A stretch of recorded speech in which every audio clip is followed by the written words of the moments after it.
नमस्कार। बुलेटिन की शुरुआत फटाफट खबरों से करते हैं। मैं हूं बरखा शर्मा। सुशांत केस में आज बड़ा खुलासा हो सकता है। एम्स के एक्सपर्ट फोरेंसिक टीम की आज बैठक। इस बैठक में एसपी नुपुर प्रसाद भी मौजूद रहेंगे। सुशांत की ऑटोप्सी में खामियों को लेकर एम्स ने एक्सपर्ट फोरेंसिक टीम का गठन किया था। इस मीटिंग के खत्म होने के बाद रिपोर्ट जारी की जाएगी। सूत्रों के मुताबिक अंतिम जांच रिपोर्ट बेहद अहम और निर्णायक है। सुशांत सिंह राजपूत केस में उनके फ्लैटमेट सिद्धार्थ पिठानी के बयान से आया नया मोड़। सिद्धार्थ पिठानी का सीबीआई को दिया बयान आया सामने। बयान में सिद्धार्थ ने कहा कि दिशा की मौत की खबर सुनकर सुशांत बेहोश हो गए थे। जब उन्हें होश आया तो बोले कि मुझे मार दिया जाएगा। पिठानी के इस बयान से दिशा और सुशांत की मौत का कनेक्शन जाहिर हो रहा है। अब सीबीआई दिशा की मौत से सुशांत केस की कड़ियां जोड़ने में लगी है। सुशांत की बहन श्वेता सिंह का एक बार फिर से ट्विटर पर दर्द छलका। लिखा कि कोई कितना भी मजबूत रहने की कोशिश करे लेकिन दर्द उस पर हावी हो ही जाता है। जम्मू कश्मीर के श्रीनगर में आतंकियों और सुरक्षा बलों के बीच मुठभेड़ हुई। एनकाउंटर में 3 आतंकी ढेर। सुरक्षा बलों ने पूरे इलाके को घेर लिया है। मुठभेड़ के दौरान सीआरपीएफ अफसर भी जख्मी हुए। सर्च ऑपरेशन जारी। रक्षा मंत्री राजनाथ सिंह पूर्वी लद्दाख में चीन से तनाव पर आज राज्यसभा में बयान देंगे। बाद में विपक्ष के नेता अपनी बात रखेंगे। आज राज्यसभा में सरकार 4 बिल पेश करेगी। इसमें दिवालिया कानून और स्वास्थ्य से जुड़े बिल शामिल हैं। एलएसी पर लगातार भारत के हाथों पिटने के बाद चीन अब पुरानी चालें चलने लगा है। जानकारी के मुताबिक चीनी सेना ने एलएसी पर लाउडस्पीकर लगा दिए हैं। भारत ने भी चीन को उसी की भाषा में जवाब दिया। भारतीय सेना ने भी लाउडस्पीकर लगाए। एलएसी पर तनाव के बीच ब्रिक्स देशों के राष्ट्रीय सुरक्षा सलाहकारों की वर्चुअल बैठक होगी। बैठक में एनएसए अजीत डोभाल के साथ चीनी समकक्ष यांग जीएची मौजूद रहेंगे। विदेश मंत्रालय ने जासूसी का मामला चीन के सामने उठाया। चीन ने इसके जवाब में कहा कि जेनहुआ एक निजी कंपनी है और अपनी स्थिति बता चुकी है। सूत्रों के मुताबिक सरकार ने एक एक्सपर्ट कमेटी का गठन किया। यह कमेटी सभी रिपोर्ट्स का अध्ययन करेगी और 30 दिनों के अंदर अपनी सिफारिशें सौंपेगी। जिन हस्तियों की जासूसी की जा रही है उसमें पीएम मोदी, राष्ट्रपति रामनाथ कोविंद और तीनों सेनाओं के प्रमुख भी शामिल हैं। अंग्रेजी अखबार इंडियन एक्सप्रेस की खबर में कहा गया कि चीन की सरकार 10,000 से ज्यादा भारतीय लोगों और संगठनों पर नजर रख रही है। पाकिस्तानी नेवी के जवान 8 बोट में सवार 45 मछुआरों को अपने साथ ले गए। जानकारी के मुताबिक सभी मछुआरों को कराची बंदरगाह ले जाया गया है। कंगना के बयान पर स्वरा ने किया ट्वीट। बीमार कंगना, शर्मनाक बयान, बस करो प्लीज। बड़ों की इज्जत करना भारतीय संस्कृति का पहला सबक है और तुम तो कथित राष्ट्रवादी हो। एक्ट्रेस और सांसद हेमा मालिनी भी बॉलीवुड के बचाव में उतर आई। कहा कि मुझे बहुत दुख है कि जब लोग ड्रग्स जैसी चीजों को लेकर बॉलीवुड के बारे में बुरी बातें करते हैं। हेमा मालिनी ने नाम लिए बिना कंगना रनौत पर भी निशाना साधा और कहा कि जिनकी कुछ बात करने की हिम्मत तक नहीं थी वो आजकल बहुत कुछ बोल रहे हैं। बॉलीवुड में ड्रग्स को लेकर जया प्रदा और जया बच्चन आमने सामने आ गई हैं। जया प्रदा ने कहा कि जया बच्चन राजनीति करने की कोशिश कर रही हैं। जया प्रदा ने कहा कि मैं इस मामले में रवि किशन के कमेंट्स का पूरा सपोर्ट करती हूं। उन्होंने ड्रग्स एडिक्शन से यूथ को बचाने की अपील की है।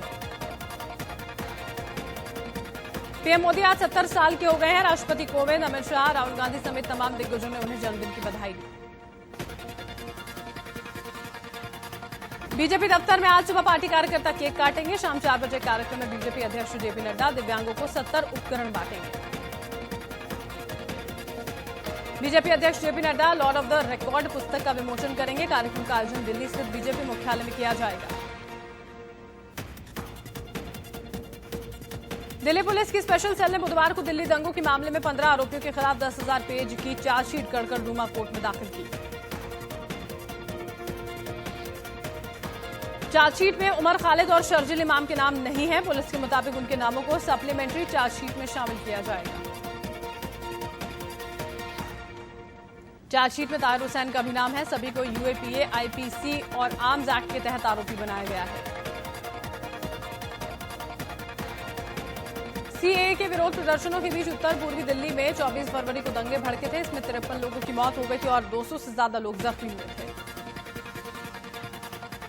केंद्रीय मंत्री नितिन गडकरी भी कोरोना पॉजिटिव पाए गए हैं। गडकरी ने ट्वीट कर इसकी जानकारी दी।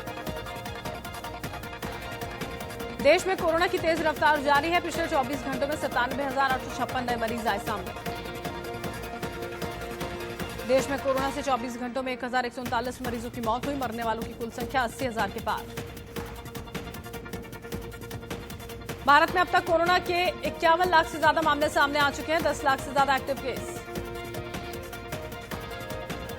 दिल्ली में कोरोना का कहर लगातार बढ़ता जा रहा है। 24 घंटों में 4,000 से ज्यादा मरीज सामने आए। 33 मरीजों की हुई मौत। महाराष्ट्र में कोरोना के अब तक कुल 11,21,000 से ज्यादा केस सामने आ चुके हैं। पिछले 24 घंटों में 23,365 नए मरीज बढ़े। दिल्ली का डीडीयू और अंबेडकर अस्पताल को आंशिक रूप से कोविड-19 समर्पित किया गया है। दोनों अस्पतालों में मरीजों को भर्ती करने के लिए 100 बेड रिजर्व होंगे।